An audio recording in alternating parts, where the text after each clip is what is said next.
Bonjour Frédéric, peux-tu te présenter en quelques mots?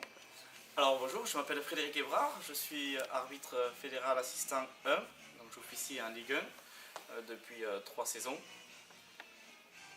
Je suis arbitre depuis l'âge de 14 ans, donc j'ai commencé en 1994, arbitre de ligue, arbitre de district, ligue et fédération. D'accord. Assistance, t'es venu comme ça, tu... Oui, j'étais central jusqu'à l'âge de 26 ans. Et sur certains matchs, on me trouvait quelques qualités assistant, donc je me suis lancé pleinement dans cette fonction, parce que c'est une fonction qui est vraiment à part, et ce qui me permet d'officier maintenant au plus haut niveau. D'accord. Bon, je tiens à te féliciter, et l'UNAF aussi, de féliciter pardon, pour ta désignation en finale de Coupe de France, les Merci. Herbiers face au PSG. Comment tu prépares ces événements physiques, de travail de vidéo, etc. Alors, en termes de préparation, c'était très bien fait par la DTA, la direction technique, qui nous a bien préparé pendant 3 jours. Donc la finale était mardi.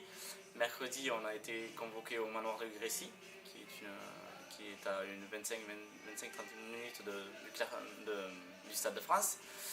Et on avait un programme avec de la préparation physique, des ateliers d'hors-jeu, des ateliers de vivacité, ainsi que des ateliers ensuite après plus en salle, où on a travaillé des vidéos, parce que pour la première fois, c'était la première finale de Coupe de France où il y avait l'arbitrage vidéo. Donc il y avait des process à mettre en place, il y avait une équipe de 6 personnes à coordonner. Et voilà, donc on a été très bien préparés, et avec des moyens voilà, très intéressants.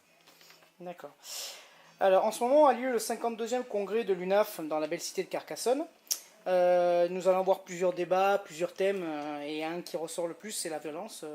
Qu'en penses-tu? Malheureusement, c'est vraiment un fléau qui touche à tous les niveaux, et justement cet après-midi, on a discuté avec les collègues par rapport à ce sujet-là, et on a beaucoup de pensées, parce que nous, on a de la violence qui se fait plus dans les médias, dans les réseaux sociaux et tout, mais on connaît la difficulté des arbitres amateurs, parce qu'on en côtoie, parce qu'on en a été, parce qu'on sait très bien comment c'est la réalité du terrain au milieu amateur.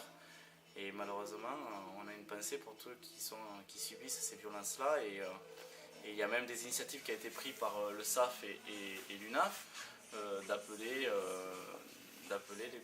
les collègues qui sont éventuellement agressés pour apporter le soutien qu'ils méritent. Voilà. Es-tu UNAFIS et depuis quand?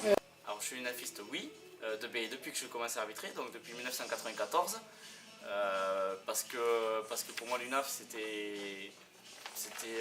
on était arbitre, donc on était UNAFiste. C'est une solidarité, c'est un partage, c'est parce que l'arbitrage est une école de la vie, et comme toute école, voilà, il y a des parcours qui se font avec des joies et des moments un peu plus douloureux, et l'UNAF est toujours là pour nous accompagner dans ces moments-là. Donc pour moi, ça me semblait même nécessaire d'être UNAFiste. D'accord, bah écoute Frédéric, je te remercie d'avoir répondu à mes moi. questions, et je te souhaite une bonne fin de saison et à l'année prochaine. Merci beaucoup. Merci.